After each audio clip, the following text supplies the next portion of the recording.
The silence after battle was always the hardest part. When the last Kreth ship powered down its weapons and the surrender signal pulsed across the system on every frequency, the crew of the UES Mandela did not cheer, because there was nothing to cheer about. Not yet. Not when the cost was still being counted in names and empty bunks and ships that would never fly again. Task Force Hemingway had come to Talindra with 27 warships and over 15,000 souls. 8 ships were gone, not damaged, not repairable, but gone, reduced to expanding clouds of metal and memory scattered across the orbital plane. 1,143 humans were dead. Admiral Kofi Asante read the casualty list in his quarters alone, every name, and when he was finished, he sat in the dark for a long time, with the lights of the burning debris field drifting past his window like slow and terrible stars. Then he washed his face, put on a clean uniform, and took a shuttle down to the surface, because there were people who needed to see that someone was in charge and that what they had suffered and sacrificed had not been wasted. Talindra from orbit had looked wounded, but from the ground, it looked gutted. The crystal spires that the Velthari were famous for had been shattered into glittering fields of broken glass. The gardens that had once covered entire districts were scorched black, and the air tasted like ash and ozone and something chemical that the human medics said was Kreth weapons residue. But amid the devastation, there were signs of life. Velthari were emerging from the shelters, blinking in the harsh light, their bioluminescence slowly returning as they realized that the bombardment had stopped, and the Kreth soldiers were gone, and something impossible had happened. Someone had come for them. The reunions were quiet in the way that profound relief is always quiet. Not the absence of emotion, but the overwhelming presence of so much emotion that sound could not contain it, and human Marines who had fought for 6 days straight stood at their posts and watched families find each other, and said nothing, because some things did not need words. Solaris found Asante near the ruins of what had been Talindra's central library, a building that had held the collected art and history of her people for 300 years and was now nothing but a skeleton of twisted metal and shattered crystal. She walked toward him slowly, this tall, quiet human with gray in his hair and grief in his eyes, and she stopped in front of him and looked up at his face. "You are the one who sent them," she said, and it was not a question. "Yes," he said. "Why?" It was such a simple question, and it deserved an honest answer. "Because you asked," he said, "and because a long time ago, when my people first came to the stars, your people were the ones who welcomed us. Monsters or dangerous animals. You treated us like neighbors, and we remember that." Solaris was quiet for a moment, and then she raised her hand and pressed it flat against his chest, over his heart, and her skin pulsed with a deep warm light that humans had no word for, because it existed in a spectrum their eyes could barely perceive, but their bodies could feel. A warmth that settled into the bones and stayed there. "This is Kethala," she said. "It means you are known to us forever. Your name, and the names of everyone who came here, will be woven into our memory light, and they will never fade." Asante, who had held his composure through a 6-day battle and the loss of over 1,000 people under his command, had to look away for a moment and blink several times before he could speak again. "That is more than we deserve," he said. "No," Solaris said, "it is less." In the Galactic Concord Council chamber, the aftermath of Talindra detonated like a Denny's. Second battle. Political this time, but no less vicious. The Torvon delegation formally moved to censure humanity for unauthorized military action, and demanded reparations to the Kreth Dominion for destroyed assets. And for a brief moment, it seemed like the motion might carry, because many species were frightened by what they had seen. Not just the human military capability, but the speed and ferocity and absolute willingness to sustain casualties that had shocked every military analyst in the Concord. Ambassador Lian Chu stood in the center of the chamber and waited for the shouting to stop. And then she began speaking in a voice that was quiet and precise, and carried the weight of absolute certainty. "Before this council votes on censure," she said, "I would like to present evidence that my government has obtained from captured Kreth vessels and communication systems." She activated her datapad, and the chamber filled with projections, financial records, communication logs, and at the center of it all, a web of transactions that traced the flow of Kreth slave labor into the economies of 6 Concord member species, including the Torvan. The chamber went very still. The Kreth Dominion has been operating a slave trade under this council's authority for over 30 years, Liam said, and 6 member species have been purchasing the products of that trade while publicly condemning it. The reason this council's review took so long was not bureaucratic delay. It was deliberate obstruction by delegations that profited from the suffering of others. The Torvan delegates' forearms uncrossed very slowly. "These allegations are documented," Lian said, "thoroughly." The censure motion collapsed within the hour, as delegations scrambled to distance themselves from the exposed trade networks. And in the chaos, 3 species, the Velthari, the Falesi, and the Rathani, resolution recognizing humanity's action at Talindra as a legitimate humanitarian intervention, and calling for an investigation into Concord complicity in the slave trade. It passed by a narrow margin. Humanity was not expelled from the Concord, and something shifted in the galactic order that day. Not a dramatic revolution, but a quiet realignment, like tectonic plates settling into a new position. And the species that had spent a century treating humans as dangerous curiosities began to see them differently. Not as safe, or comfortable, or easy to be around, but as something the galaxy might actually need. The Kreth Dominion sent their response 3 weeks later. A formal diplomatic communique, delivered through neutral channels, demanding reparations for their losses at Talindra, and threatening, in language that left no room for interpretation, total war against human space if their demands were not met.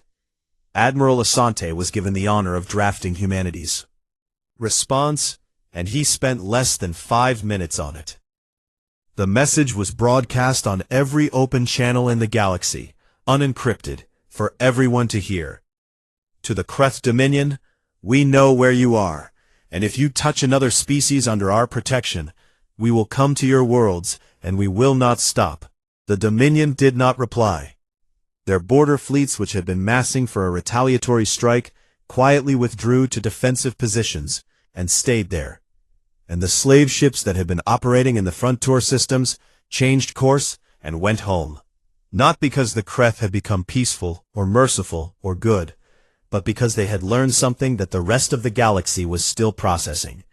That the humans meant exactly what they said, every word, and that the cost of testing that promise was higher than any prize was worth. 6 months later, Talindra was still broken, but it was healing. Human engineers worked alongside Veltari builders to reconstruct the shelters and water systems and power grids, and they did it with the same intensity they had brought to the fighting, as though the act of building was just another form of combat against the damage that had been done. In the new garden that had been planted where the old library once stood, Velthari children played among the young crystal shoots that were already beginning to grow. And among them were a handful of human children, the sons and daughters of the engineers and aid workers who had come to help rebuild. And they chased each other through the glittering rows and laughed in 2 different languages that somehow sounded the same. Celuris watched them from a bench made of salvaged crystal, and she thought about everything the galaxy had told her people about humans. That they were violent, that they were dangerous, that they came from a world so hostile it should not have produced intelligent life at all, that they were the monsters of a death world unleashed upon the stars. She thought they were right about one thing. Earth had indeed produced something the galaxy had never seen before. Not monsters, guardians. And far away, on worlds that the Concord had forgotten and the Kreth had claimed as property, Other species heard what had happened at Talindra, heard it through smuggled transmissions and whispered stories and the faint echo of a human military beacon that was still broadcasting in the dark. "We are here. Hold on. We are here."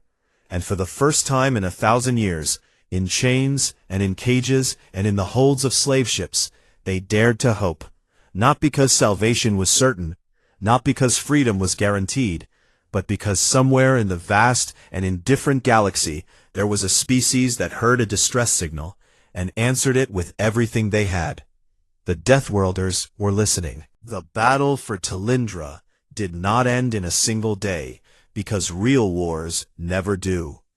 And what had begun as a rescue mission became a siege that ground on for 6 terrible days, while the galaxy watched and held its breath. On the first day, the humans had surprise and fury on their side, and they used both to devastating effect. But by the second day, the Kreth reinforcements began arriving. First a squadron of heavy cruisers from a nearby system, then a full battle group from the Dominion's inner territories, and suddenly the numbers that had been bad for the humans became much worse. By the 4th day, Task Force Hemingway had lost 8 ships destroyed, and nearly every surviving vessel was damaged in some way. And the UES Hemingway itself, the little patrol frigate that had first heard the distress signal, took a direct hit from a Kreth siege cannon that tore through its port side and killed 37 crew members in a single flash of superheated metal. Fire. Captain Vasquez was on the Hemingway when it happened. She survived because she was on the bridge and the bridge held, but she felt the ship shudder and groan around her, like a living thing in pain, and when the damage reports came in she stood very still for 5 seconds, and then she ordered the surviving crew to evacuate to the assault carrier Shaka, and she was the last one off the Hemingway, walking through corridors that were half dark and full of smoke, stepping over debris and around the places where the hull had buckled inward, like a crushed can. She transferred her command to the Shaka, and she did not pause, and she did not grieve, not yet, because there was no time for grief when people were still counting on her. On the surface, the situation was both better and worse than anyone had expected. Better because the human Marines had established a defensive perimeter around the largest cluster of Velthari shelters, and they were holding it with the weather. Kind of stubborn ferocity that made the Kreth ground commanders genuinely confused, because by every tactical calculation, the humans should have pulled back to more defensible positions hours ago. Worse, because the Velthari were in terrible condition. Weeks of bombardment had destroyed their food supplies and medical facilities. The shelters were overcrowded, and the air filtration systems were failing. And the children were the worst off, because Velthari young were fragile in ways that human children were not, their bioluminescence flickering and fading when they were scared or sick or hungry. Sergeant Tomas Herrera, the same man who had put down his beer on Mars and come running, was part of the Marine unit holding the eastern perimeter. And on the 3rd night of the ground siege, he found a Velthari child sitting alone in the rubble of what had been a garden. Her light so dim she was almost invisible, and she was shaking in a way that had no sound.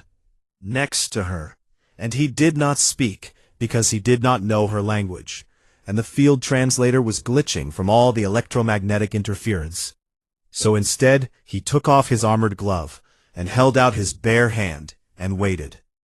The child looked at his hand, thick and scarred and covered in dirt and dried blood, and she looked at his face, and she must have seen something there that transcended species, because she reached out and wrapped her small luminous fingers around his, and her light pulsed once, faintly, like a candle trying to stay lit in a storm.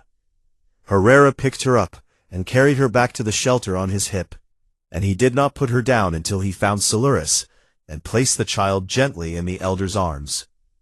"Found her in the eastern ruins," he said. Solaris looked at this human, this creature from a death world, covered in armor and weapons, smelling of smoke and sweat and violets, and she saw that his eyes were wet. she said through the translator, and it was not an insult. It was wonder. Yeah, Herrera said, we get that a lot. He went back to the perimeter, and 30 minutes later he took a plasma burn across his left shoulder that melted through his armor and scorched the skin underneath. And he kept fighting because the line could not afford to lose a single defender. And when a Velthari medic tried to treat him during a lull in the fighting, he waved her off and pointed to the wounded Velthari behind him. Them first, he said. Back in orbit, the situation reached its crisis point. On the 5th day, when Thraxus, growing desperate and furious at the failure of his forces to crush this tiny human fleet, ordered a broadcast on all channels showing Velthari prisoners being marched toward execution platforms on the far side of the planet. A clear message that if the humans did not withdraw, the hostages would die. He expected this to break them. He did not understand humans at all. Admiral Asante watched the broadcast on the bridge of the Mandela with an expression that the crew would later describe as terrifyingly calm. And when it ended, he turned to his tactical officer and said 4 words. Bring me Plan 17. Plan 17 was a maneuver that human war colleges taught as a theoretical exercise, because it was considered too dangerous for actual use. A synchronized microjump, where multiple ships would execute a faster-than-light hop of such short distance that they would effectively teleport from one position to another within the same star system, emerging at point-blank range inside an enemy formation. The margin for error was measured in milliseconds. A ship that dropped out of FTL too early would slam into another vessel at a fraction of light speed. A ship that dropped out too late would overshoot into the planet itself. And the navigational calculations required were so complex, considered it theoretically impossible. Sir, the navigation officer said, and there was fear in her voice, but also something else, something that sounded almost eager. We can do it. The math is tight, but we can do it. Then do it, Asante said. 12 human warships jumped simultaneously. They vanished from the Kreth sensors for exactly 1.3 seconds. And then they reappeared inside the Kreth defensive perimeter, so close to the enemy ships that the gunners could see the hull markings with their bare eyes. And in that moment of absolute shock and confusion, the human ships opened fire with everything they had at ranges so short they could not miss. The effect was catastrophic. Kreth's ships that had been positioned to defend against long-range attack were suddenly being hit from every direction at once. Their formations shattered, their communications jammed, their commanders screaming orders that nobody could hear over the electronic warfare. Assault that accompanied the jump. 6 Kreth warships were destroyed in the first 90 seconds. The orbital weapons platforms, designed to target enemies at distance, could not depress their guns fast enough to hit ships that were practically underneath them. And human boarding teams launched again, swarming 2 more platforms and capturing them intact and turning their weapons against the remaining Kreth vessels. On the ground, the Marines received the signal they had been waiting for. The Kreth orbital support was broken, and they launched a full assault on the detention complex where the hostages were being held. The fighting was room to room and corridor to corridor, and it was the ugliest kind of combat that existed, close and brutal and loud. And the Marines paid for every meter in blood and sweat, but they did not stop and they did not slow down, because behind those doors were people who needed them. Sergeant Herrera was the first through the door of the main holding chamber. His shoulder still burned and his armor cracked in 3 places, and what he saw inside, hundreds of Velthari packed together in the dark, their light almost gone, their eyes wide with terror. What he saw broke something inside him and rebuilt it into something harder. We are here, he said, and his voice cracked but his hands were steady. We are human and we are here, and nobody is going to hurt you again. Above the planet, Thraxus watched his fleet come apart around him, and he sat on his command throne, and felt something he had never felt in his entire career of conquest and subjugation. He felt defeated. He reached for the communications panel, and for the first time in the history of the Kreth Dominion, a war commander transmitted a surrender signal. But even as his transmission went out, even as the guns slowly fell silent, and the burning wreckage of dozens of ships tumbled through the orbit of Talindra, a deeper silence was spreading from the Dominion core worlds. No response to his calls for help, no acknowledgement of his surrender, just silence. And silence from the Dominion did not mean peace. It meant they were thinking. It meant they were planning. And it meant that what had happened at Talindra was not the end of anything. It was the beginning. Task Force Hemingway dropped out of faster-than-light travel at the edge of the Talindra system, and for a long moment, nobody spoke, because the sight that greeted them was worse than anything the intelligence reports had suggested. The planet hung in space like a bruised fruit, its surface scarred with the black smears of orbital bombardment, and around it the Kreth fleet formed a dense ring of warships and orbital platforms. Over 40 combat vessels, a dozen weapons platforms, multiple troop transports on the surface, and Captain, they have interdiction fields running. They do not want anyone leaving this system. Vasquez studied the display and felt the familiar, cold clarity that settled over her mind before combat. The thing that her instructors at the academy had called tactical focus, and that she privately called the quiet place. The space inside her head where fear existed, but did not control anything. "Admiral," she said over the command channel, "they have us outnumbered roughly 2-to-1 in hulls, and 3-to-1 in tonnage." Asante's voice came back steady as stone. "I can count, Captain. What I want to know is whether you can break that line." "Yes, sir." "Then we proceed." The Kreth war commander, whose name was Thraxus, and who had conquered 11 worlds and never once faced a serious challenge, opened a communication channel before the humans could fire a single shot. His image appeared on every human bridge, a massive figure, covered in plates of dark chitin, with 4 arms and eyes like polished obsidian, seated on a command throne, surrounded by officers who watched the human fleet with what could only be described as amusement. "Unidentified vessels," Thraxus said through the translator, his voice carrying the deep vibration of Kreth speech. "You have entered a Dominion operation zone. This system and its contents are now property of the Kreth Dominion. You will withdraw immediately, or you will be destroyed. This is not a negotiation." There was a pause. Then Captain Vasquez's voice came through on the open channel, calm and clear, and carrying no emotion at all, except absolute certainty. "Kreth Commander, this is Captain Rena Vasquez of the United Earth Navy. We are here for the people of Talindra. You will release all captives and withdraw from this system, or we will remove you from it. This is also not a negotiation." Thraxus stared at the screen for 3 full seconds, and then he did something that his officers had never seen him do. He laughed. A deep grinding sound like rocks being crushed together. "Remove us," he repeated. "You have 27 ships, and you threaten me. What species are you that you are this stupid?" Vasquez said, "We are human, and we are done talking." She cut the channel. Thraxus stopped laughing and gave the order to fire. The first Kreth volley was devastating in the way that overwhelming force is always devastating.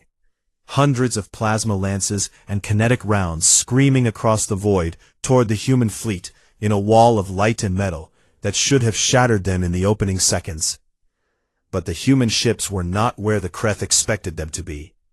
In the 3 seconds between the end of the communication and the first volley, Vasquez had already given the scatter order, and human ships did something that Concord species almost never did. They broke formation, splitting into small groups of 3 and 4, that jinked and weaved through the incoming fire, with a recklessness that looked like madness, but was actually the product of thousands of hours of training in exactly this kind of fight. Because humans had always trained for the fight where they were outnumbered and outgunned, because that was the fight they expected. The Kreth first volley hit empty space and half-charged shields and decoys that the electronic warfare teams had deployed in the opening seconds. And before the Kreth gunners could recalibrate, the human ships hit back. Not with brute force. Humans did not have brute force to spare, but with precision that bordered on surgical. The first targets were the Kreth sensor arrays. 12 missiles, 12 hits, and suddenly the Kreth fleet was half blind, their targeting systems scrambling to compensate as jamming signals flooded every frequency the humans could reach. And in the confusion, 3 flights of human gunships, small, fast, practically invisible against the backdrop of battle, slipped through gaps in the orbital defense grid and began attacking the weapons platforms from angles the Kreth had not thought to defend, because no sane species would fly that close to an active weapons platform. Human pilots were not known for being sane by galactic standards. But the real shock came when the marine transports pushed forward under cover of the chaos and began launching boarding pods directly at Kreth warships. Boarding actions, actual physical combat inside an enemy vessel, had not been a standard military tactic in the galaxy for over 1,000 years, because it was considered barbaric and wasteful, and frankly, insane. And the Kreth had no protocols for it, because why would they? Nobody did that anymore. The humans did that. Marine teams in powered armor cut through Kreth hull plating and poured into the corridors of 3 enemy destroyers simultaneously. And what happened inside those ships would later become the subject of horrified discussion across the Concord, because the Kreth were large and strong and covered in natural armor, and they had claws that could tear through metal. And it did not matter. The humans fought in the tight spaces like they had been born for it, because in a sense they had. Their species had evolved in caves and forests and cities where close combat was not an abstraction, but a daily reality. And every Marine in those corridors carried 10,000 generations of survival instinct in their blood and bones. 2 of the 3 destroyers were captured in under 20 minutes. On the surface of Talindra, in a shelter beneath the ruins of what had once been a beautiful city of crystal and light, an elder named Celeris pressed her luminous hands against the trembling walls and felt the vibrations of the battle above. And she did not know what was happening, but she knew that the rhythm of the bombardment had changed. It had stopped being one-sided. She gathered the children closer and whispered to them in the soft, harmonic language of her people.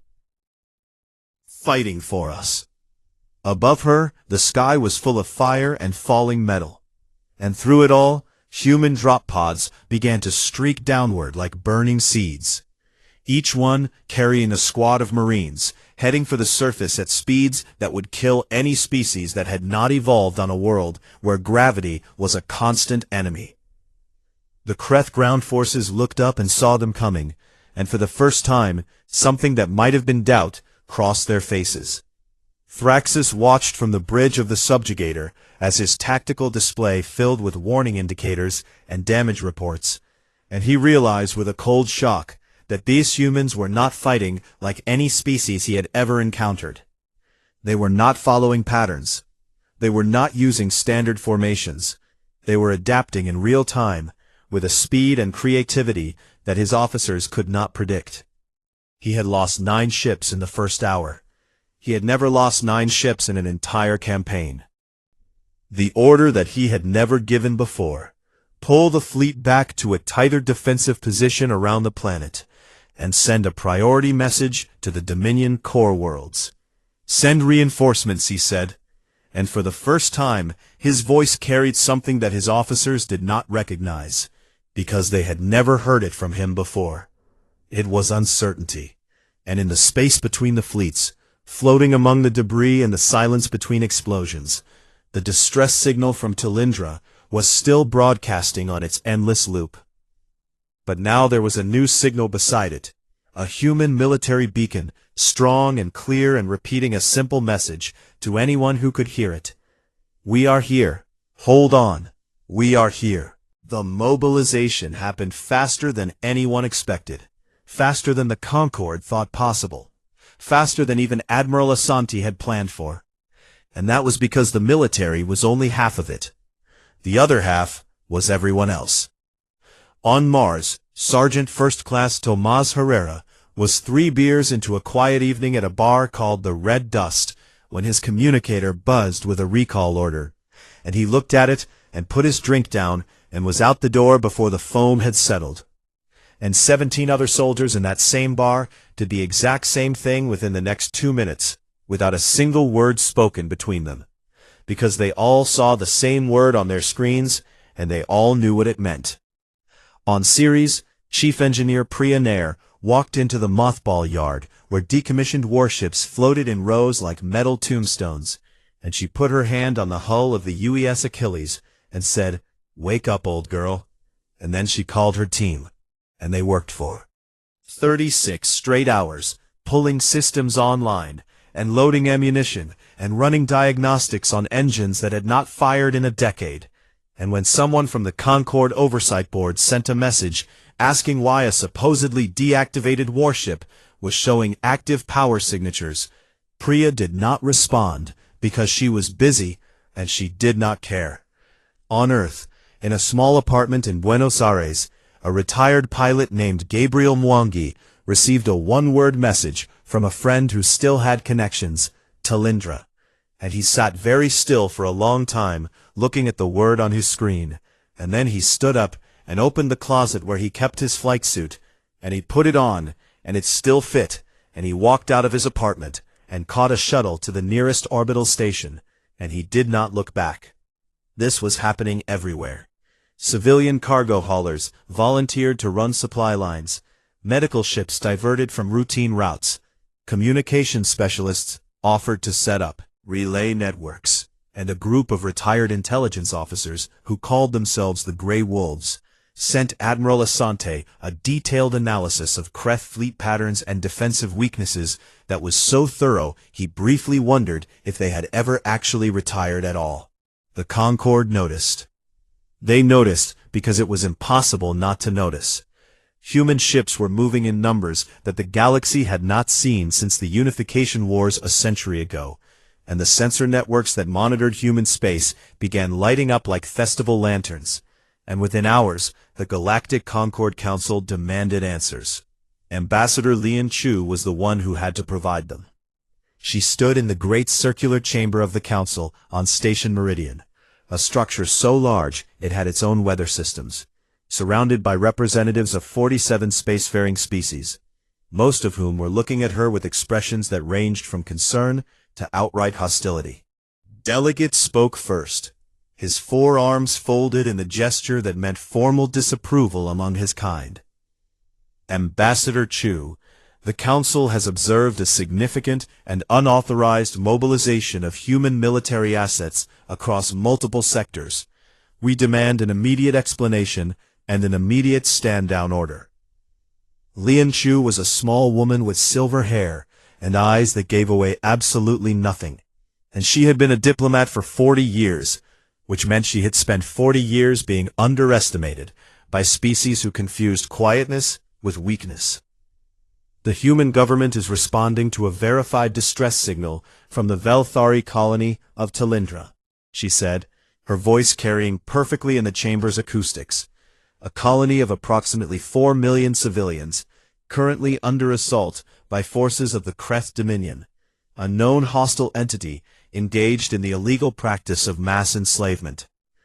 That matter is under review, the Torvan representative said. Creature like a tall, thin insect, with prismatic eyes that reflected the light in cold patterns. Under review, Lian repeated, and she let those 2 words sit in the air for a moment. 4 million people are being bombed and enslaved, and this council's response is that the matter is under review. There are procedures, the Rathani said. There are children in those shelters, Lian said, and her voice did not rise, but something in it shifted in a way that made several delegates lean back slightly in their seats. I have listened to the distress recording, councilors. I have heard Velthari mothers begging for someone to save their families, and I will not stand here and discuss procedures while they die waiting for this council to finish its review." She activated her datapad and projected a legal document into the center of the chamber. Article 7 of the Founding Charter of the Galactic Concord, a clause so old most delegates had never actually read. It, Tale 7, Section 3.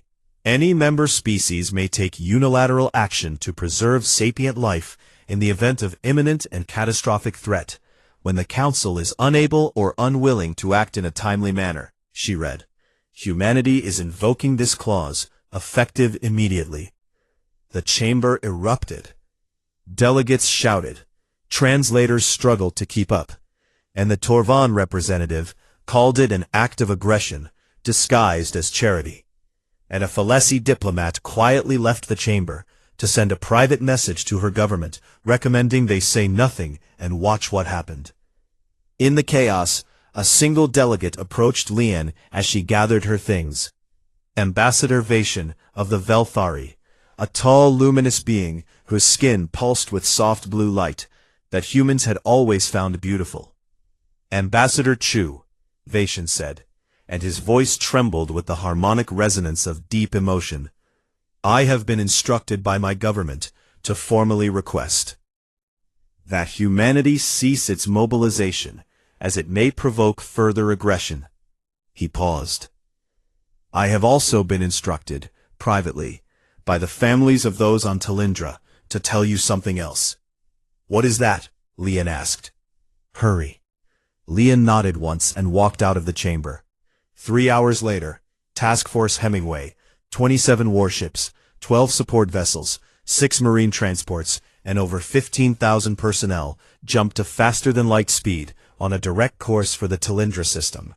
On the bridge of the flagship UES Mandela, Admiral Asante stood with his hands behind his back and watched the stars stretch into lines as the fleet entered the jump corridor.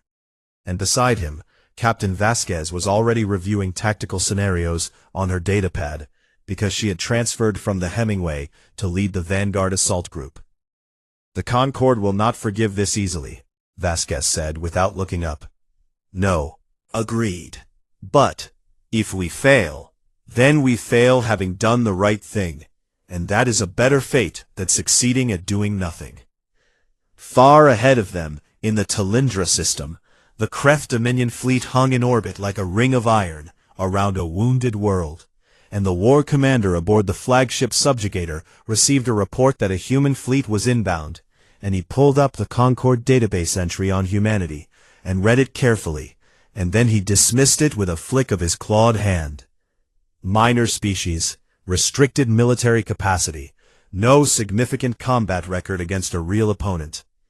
He returned his attention to the slave processing schedules and thought nothing more of it. That was his first mistake. The universe was full of noise, but most of it meant nothing. Static from dying stars, the hum of pulsars spinning in the dark, the faint echoes of civilizations that had gone quiet a million years ago. All of it washed over the sensors of the UES Hemingway like rain on a tin roof, and the crew had long since learned to ignore it. But this sound was different. Lieutenant Asha Khoury was the first to notice it, sitting alone in the communications bay during the deep night watch cycle, when the rest of the crew was either sleeping or pretending to sleep. And she almost missed it because the signal was so faint it could have been a ghost, a trick of the background radiation, a dead whisper from a dead corner of space. She ran the frequency through 3 different filters before she believed what she was hearing. It was a voice. Not human, not anything she recognized at first, but a voice all the same. Thin and shaking and layered with harmonics that made the hairs on her arms stand up, because that was what Velthari's speech did to humans. It resonated in a way that felt like music and grief at the same time. She hit the translator, and the words came through broken and looping. This is Talindra Colony. We are under attack. Our shields are failing. We have no weapons. We have children here. Please, if anyone can hear us, please come. Please. The message repeated itself every 40 seconds. Corey did not waste time wondering what to do, because there was only one thing to do, and she opened a direct channel to the captain's quarters, and said 2 words that would change everything. Distress signal. Captain Rena Vasquez was on the bridge in under 3 minutes, her hair still damp and her boots unlaced, and she stood behind Corey's chair and listened to the full loop of the message twice, without speaking, and every person on the bridge watched her face and saw something settle behind her eyes. Not yet, but something harder than anger, something older. Origin, she said. Talindra system, Scutum Centaurus arm, approximately 19 light-years from our current position, Corey answered. Who is attacking them? Unknown, Captain. The signal does not identify the aggressor, but based on the weapon signatures described in the secondary data burst, Tactical is running a match now. The match came back in less than a minute. Kreth Dominion. The bridge went quiet in a way that had weight to it, because everyone on that ship knew what the Kreth were. Slavers, conquerors, a species that had built their entire civilization on the broken backs of others, operating from the outer rim where the Galactic Concord pretended not to look, because looking would mean doing something about it. And doing something was expensive and messy and politically complicated. Vasquez turned to her executive officer, Commander David Osei, a tall man with calm hands, and a voice that never rose above a conversational tone, even when everything was falling apart around him. What does protocol say? She asked, though she already knew. Protocol says we report to the Galactic Concord Council and await authorization before entering any active conflict zone, he said, especially given our status as a restricted deployment species. Restricted deployment species, that was the polite way of saying the rest of the galaxy did not trust humans with weapons near other people's problems. Because humans came from a world where everything was trying to kill everything else, and the survivors were the ones who fought the hardest. And that made the other species nervous in a way they never quite managed to hide. Vasquez looked at the signal readout one more time. Send the request to the council, she said. Full emergency priority. The response came back 4 hours later, which was actually fast for the Concorde, and it said exactly what everyone expected it to say. The matter is under review. Maintain your position. Do not engage. Further instructions will follow. Vasquez read it once, and then she did something that was technically a violation of 6 different Concorde regulations. She forwarded the entire signal package, unedited and unfiltered, directly to Earth Command. Admiral Kofi Asante received the transmission in his office on the orbital station above Nairobi, a room that was deliberately plain because he was a man who did not believe in decoration when there was work to be done. And he sat in his chair and played the Veltari distress call from beginning to end, while the lights of Earth turned slowly in the window behind him. He played it a second time. Then he leaned forward and opened a channel to Captain Vasquez. How long do they have? He asked, and his voice was the kind of quiet that made people pay very close attention. Days, she said, maybe less. The secondary data shows orbital bombardment patterns consistent with a softening campaign. Once the shields go down completely, the Kreth will begin surface operations. And after that, she did not finish the sentence because she did not need to, because they both knew what the Kreth did after that. The processing, the sorting, the loading of living beings into cargo holds like freight, families separated, children taken, entire populations fed into a machine that turned people into products. Asante closed his eyes for exactly 3 seconds. When he opened them, he was no longer the patient administrator the Concorde thought he was. He was the thing that Earth had made him, the thing that a billion years of survival on a world that never stopped trying to kill its children had shaped. He was a human being who had just been told that someone who once showed his people kindness was screaming for help in the dark. He began making calls. The first call went to the 2nd Fleet stationed at Proxima, the second to the Marine Corps Rapid Deployment Command on Mars. the third to the shipyards at Ceres, where mothballed warships sat waiting in the cold vacuum like sleeping wolves. Within an hour, the word had spread through channels both official and unofficial, through encrypted military networks, and through the whispered conversations of old soldiers in bars and retired pilots in their homes, and engineers who had kept their toolkits ready for exactly this kind of moment. The word was simple: Talindra. And across human space, in shipyards and barracks and quiet apartments on quiet worlds, people who had been told their whole lives that they were too dangerous, too aggressive, too much for this galaxy, those people stood up and reached for their boots, because someone was calling for help, and humans always answered.